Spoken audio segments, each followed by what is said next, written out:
Hello friends, this is Aryan. और आज जो है हम भारतीय राष्ट्रीय कांग्रेस का जो क्रम चल रहा है उसी के अंतर्गत बात करेंगे रोलेट एक्ट पे।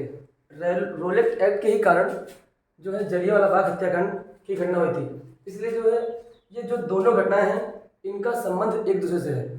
इसलिए दोनों घटनाएं दोनों घटनाओं पे आज चर्चा की जाएगी अच्छे से। और जितने भी इससे रिलेटेड फैक्ट हैं जो किसी भी वनडे एग्जाम में आने वाले किसी भी वनडे एग्जाम में किसी भी वनडे एग्जाम के लिए ये बहुत इंपॉर्टेंट है। बात करते हैं सबसे पहले रोलेट एक्ट की। तो रोलेट एक्ट में सबसे पहले बात करते हैं जो रोलेट एक्ट था, ये इसका जो गठन हुआ था, तो इसका रोलेट एक्ट का गठन अध्यक्ष इसके जो थे सिडनी रोलेट, यानी सिडनी रोलेट की अध्यक्षता में रोलेट एक्ट का गठन हुआ था। नेक्स्ट बात करते हैं इसका गठन हुआ कब था। तो इसका रोलेट एक्ट का गठन 1917 ईस्वी में इंग्लैंड में हुआ था। यानी रोलेट एक्ट का गठन 1917 ईस्वी में इंग्लैंड में हुआ था। इसकी जो वैधता के बात करते हैं तो इसकी जो वैधता थी रोलेट एक्ट की 2 वर्ष थी। और ऐसा बता रहे थे कि 2 साल बाद इसको बढ़ाया जा सकता था। और इसको मतलब एक अनिश्चित काल तक इसी तरह से 2 साल करके बढ़ाया जा सकता था। यानी कि जो रोलेट एक्ट है इसकी वैधता 2 वर्ष थी और ये अनिश्चित 2 वर्ष करके अनिश्चित काल तक बढ़ाया जा सकता है। नेक्स्ट बात करते हैं, यानी रोलेट एक्ट का गठन कब हुआ था? 1917 ईस्वी में। कहाँ हुआ था? इंग्लैंड में। दूसरी बात है कि इसकी जो रिपोर्ट पेश हुई, यानी रोलेट एक्ट की जो रिपोर्ट पेश हुई वो 1918 ईस्वी में पेश हुई थी। यानी रोलेट एक्ट की जो रिपोर्ट आई थी वो 1918 ईस्वी में आई थी। नेक्स्ट है जो रोलेट एक्ट जो रिपोर्ट आई गई 1918 ईस्वी में, और 1919 ईस्वी में रोलेट एक्ट पारित हो गया। पहली बात कि सिडनी रोलेट की अध्यक्षता में एक कमेटी बनी थी और उसी की नाम पर रोलेट एक्ट इसका नाम पड़ा था। दूसरी बात, रोलेट एक्ट 1917 में बना था, इंग्लैंड में बना था। दूसरी बात है कि ये इसकी वैधता 2 वर्ष थी और इसको बढ़ाया जा सकता था अनिश्चित वर्ष तक। अगली बात कि इसकी जो रिपोर्ट पेश की तो 1918 ईस्वी में रोलेट एक्ट की रिपोर्ट पेश हुई और ये पारित कब हुआ? तो 1919 ईस्वी में रोलेट एक्ट पारित हुआ। नेक्स्ट बात करते हैं इसे काला कानून, यानी रोलेट जो एक्ट है इसे काला कानून कहा गया। यानी जो रोलेट एक्ट है इसे काला कानून कहा गया और इसे ही कहते थे बिना वकील बिना दलील। यानी एक ऐसा कानून था जिसमें किसी भी व्यक्ति को उसको पकड़ करके जेल में डाल देना और उसके लिए कोई सुनवाई भी नहीं होती थी और उसके लिए कोई भी वकील नहीं कर सकते थे। यानी जो भारतीय इसका जो मेन उद्देश्य था, जो भारतीय लोग जो राष्ट्रीय आंदोलन में जो बहुत ज़्यादा तेजी से उठ रहा था उसी को दबाना था। यानी कि जो क्रांतिकारी लोग थे, क्रांतिकारी घटनाओं को दमन करना था, इसका मेन कारण था, मेन जो लक्ष्य था। बात करते हैं इसे कहते थे काला कानून कहा गया, या इसे ही कहते हैं बिना वकील बिना दलील वाला कानून। नेक्स्ट है कि ये जो 6 अप्रैल यानी कि 6 अप्रैल 1919 को महात्मा गांधी जी ने रोलेट एक्ट का विरोध किया और पूरे देश में एक हड़ताल का माहौल बन गया। यानी कि 6 अप्रैल 1919 ईस्वी को महात्मा गांधी जी ने रोलेट एक्ट का विरोध किया और पूरे देश में हड़ताल व्यापी माहौल बन गया। नेक्स्ट बात करते हैं, यानी कि जो रोलेट एक्ट का विरोध महात्मा गांधी ने 6 अप्रैल 1919 को शुरू कर दिया। अगली बात है 9 अप्रैल 1919 को, यानी क्या हुआ इसी के अंतर्गत 9 अप्रैल यानी 6 अप्रैल को महात्मा गांधी जी ने हड़ताल की और 9 अप्रैल यानी 3 दिन के बाद 9 अप्रैल 1919 ईस्वी को सत्यपाल मलिक और सैफुद्दीन किचलू, ये जो 2 क्रांतिकारी नेता थे, सत्यपाल मलिक और सैफुद्दीन किचलू को गिरफ्तार कर लिया गया। अब यानी 9 अप्रैल को गिरफ्तार कर लिया गया, यानी 6 अप्रैल को गांधी जी ने हड़ताल की और 9 अप्रैल को सत्यपाल मलिक और सैफुद्दीन किचलू को गिरफ्तार कर लिया गया इसी रोलेट एक्ट के तहत। अगली बात है जो 10 अप्रैल 1919 को, यानी जो 10 अप्रैल 1919 को जो भारतीय लोग थे उन्होंने डिस्ट्रिक्ट कलेक्टर के घर के सामने शांतिपूर्ण प्रदर्शन किया। लेकिन जो डिस्ट्रिक्ट कलेक्टर था उसने जो शांतिपूर्ण प्रदर्शन कर रहे थे उन पर गोली चलवा दी और लगभग 10 से 12 लोग उन लोगों की मृत्यु हो गई। तो 10 अप्रैल 1919 को भारतीय लोगों ने डिस्ट्रिक्ट कलेक्टर के घर के सामने जो शांतिपूर्ण प्रदर्शन किया, जिससे वो नाराज हो गया डिस्ट्रिक्ट कलेक्टर, और उसने गोली चलवा दी, जिसमें 10 से 12 लोगों की मौत हो गई, यानी जो शांतिपूर्ण प्रदर्शन कर रहे थे।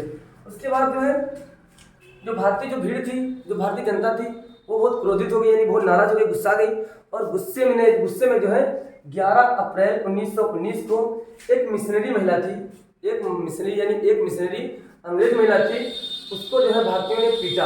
एक अंग्रेज मिशनरी महिला को भारतीयों ने पीटा। हालांकि ये गलत था, मतलब कि जो है, लेकिन जो है क्योंकि गुस्सा वे लोग थे, तो जो है एक अंग्रेज महिला को पीट दिया। इससे क्या हुआ, जब ऐसा हुआ मालूम हुआ, तो 13 अप्रैल 1919 को जो है 13 अप्रैल 1919 को मार्शल लॉ लगा दिया गया।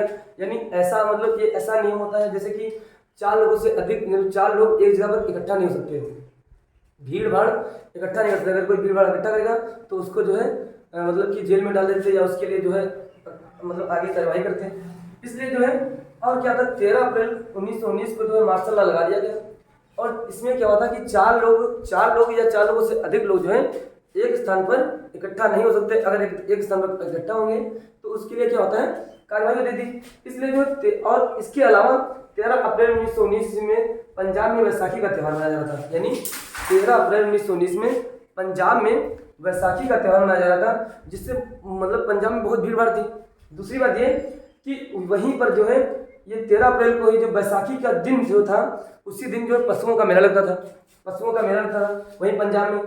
तो जब पशुओं का मेला लगता था, उस मेले को 2 बजे बंद करवा दिया गया।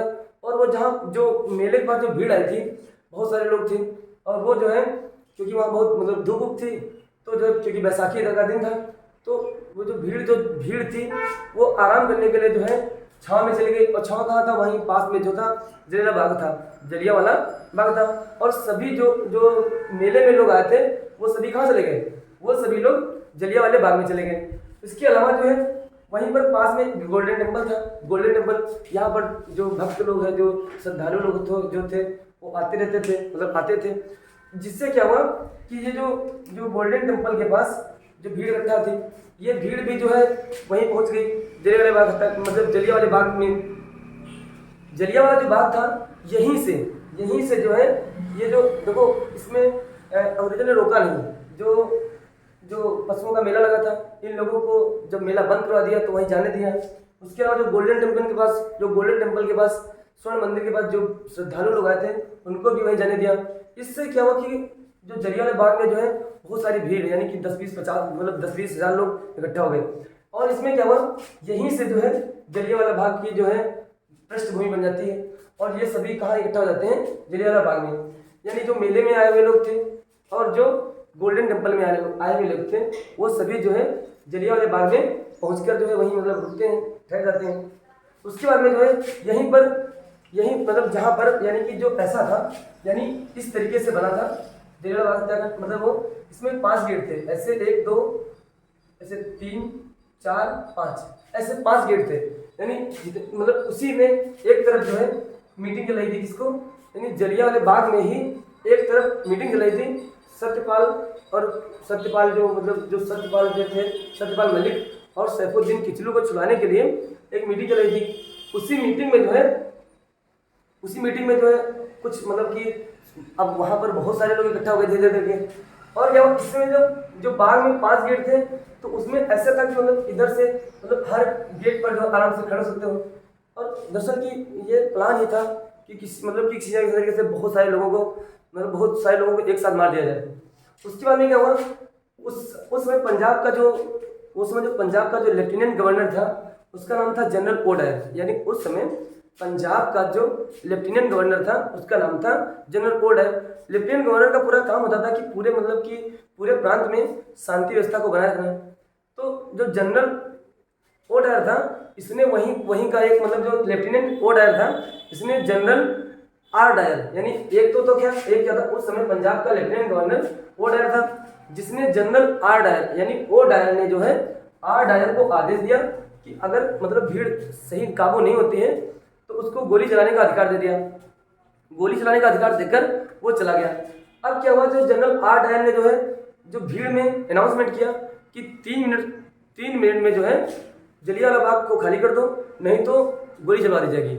और 3 मिनट के बाद, यानी कि इतनी 10,000 20,000 लोग इकट्ठा थे, और 3 मिनट के अंदर जितने लोग इधर उधर जा पाए तो जा पाए, सबके रिश्तेदार, कोई मतलब उसके परिवार वाले भी थे। उसमें जो भगदड़ मच गई, और इसी भगदड़ में 3 मिनट के बाद जनरल डायर ने जो है 5 गेटों से जो अंधाधुंध गोली चलवाना शुरू कर दिया। गोली चलाना शुरू कर दिया तो वहाँ पर लगभग 1000 से 1200 लोगों, यानी 1200-1500 लोग मार दिए गए। कुछ मतलब कि कुछ लोग डर के मारे कुएं में चले गए, और कुएं में चले गए तो उसके ऊपर गिरते रहे। जब कुआं को बाद में खाली किया गया था तो लगभग 250 लाशें जो है कुएं से निकली थी। बात करते हैं इस तरीके से जो लगभग 1200 आदमियों की जो है हत्या हुई। इसी से जो है रविन्द्रनाथ टैगोर इस हत्याकांड से बहुत दुखी हुए, और उन्होंने जो है अपनी नाइटहुड की उपाधि को त्याग दिया, और कहा कि जो इसकी जांच कमेटी की मतलब जांच की जाए। और जांच करने के लिए जो है इन्होंने जो एक कमेटी बनाई जिसका नाम था हंटर आयोग। यानी जो जलियांवाला बाग हत्याकांड की जांच के लिए कौन सा आयोग बना था? हंटर आयोग बना था। और इसमें जो 8 सदस्य थे, यानी जो हंटर आयोग था इसमें 8 सदस्य थे, जिसमें से 5 अंग्रेज थे और 3 भारतीय थे। ये 3 भारतीय वही लोग थे जो अंग्रेजों की बहुत ज़्यादा चापलूसी करते थे, और अंग्रेजों के मतलब कि अंग्रेजों के ही कहने पर चलते थे। इसलिए जब इन्होंने रिपोर्ट जो इन्होंने पेश की, तैयार की, तो इन 3 भारतीयों ने कोई विरोध नहीं किया, जिससे जो है उसको भारत से जो है जनरल ऑर्डर को यहाँ से हटा दिया गया। और वहाँ पर बड़ा उसको इंग्लैंड जब गया तो इंग्लैंड में इसको बहुत सम्मानित किया गया, और बड़ा उसका सम्मान हुआ, और बहुत पैसे वैसे उसको दिए गए, जिससे जो है, लेकिन उसी में जो है भारतीय लोग लेकिन इस बात से बहुत नाराज थे। तो भारतीयों ने भी एक कमेटी बनाई थी, तहकीकात कमेटी, यानी भारतीयों ने भी इसकी जांच के लिए जो है तहकीकात कमेटी बनाई थी। और लगभग इसके जो अध्यक्ष जो तहकीकात कमेटी थी वो जलियांवाला बाग हत्याकांड की जांच करने के लिए बनाई गई थी, और इसके अध्यक्ष मदन मोहन मालवीय जी को बनाया था, और इसके एक सदस्य गांधी जी भी थे। और जो इन लोगों ने जब उसको बता तो लगभग जो 1200 लोगों के आसपास जो है इन्होंने जो आंकड़ा निकाला था, जबकि जो हंटर आयोग कमेटी थी उसने 350 के आसपास, यानी 350 व्यक्तियों की मरने की सूचना दी थी। और जब इन लोगों ने बताया तो लगभग 1250 के आसपास भारतीय लोग मरे हैं। इसमें जो है इन्होंने ये जानकारी दी थी। और इसमें लेकिन इससे जो एक भारतीय था उधम सिंह, 13 मार्च 1940, यानी कि 1919 की घटना है, 13 अप्रैल 1919 की है। लगभग इसके मतलब कि जो मान लो लगभग 21 वर्ष बाद 13 मार्च 1940 में जो है एक भारतीय थे उधम सिंह। ये उधम सिंह जो उस समय वहाँ जो जलियांवाला बाग हत्याकांड हुआ था उसमें लोगों को पानी वानी पिला रहे थे। इन्होंने देखा था कि कैसे लोग मरे थे, तो ये वहाँ गए इंग्लैंड, और इंग्लैंड में जो है जो जनरल ओ डायर था उसको वहीं इंग्लैंड में जाके मारा, और फिर वहाँ से भागे भी नहीं थे, और वहीं खड़े रहे, और वहीं जो है इनको पकड़ लिया गया, और वहीं इंग्लैंड में इन्हें फांसी हुई थी। ये सारी जो घटनाएँ हैं ये रोलेट एक्ट, ये जो भारतीय राष्ट्रीय आंदोलन से संबंधित है, और इसमें जो रोलेट एक्ट से संबंधित जितने भी क्वेश्चन थे और जलियांवाला बाग हत्याकांड से संबंधित जितने भी क्वेश्चन थे वो सब जो है इसे ज़्यादा पढ़ने की जरूरत नहीं है ना अभी, और अच्छे से इनका 1-2 बार अच्छे से देखें, जिससे क्या होगा जो आने वाली जो परीक्षा जैसे कि यूपी पेट है या यूपी पुलिस भी आएगी, या जितनी भी वैकेंसी आती हैं मतलब आएंगी वनडे एग्जाम, उस सब में जो है बहुत लाभदायक होगा। अच्छे से पढ़ते रहें, अपना ख्याल रखें। धन्यवाद।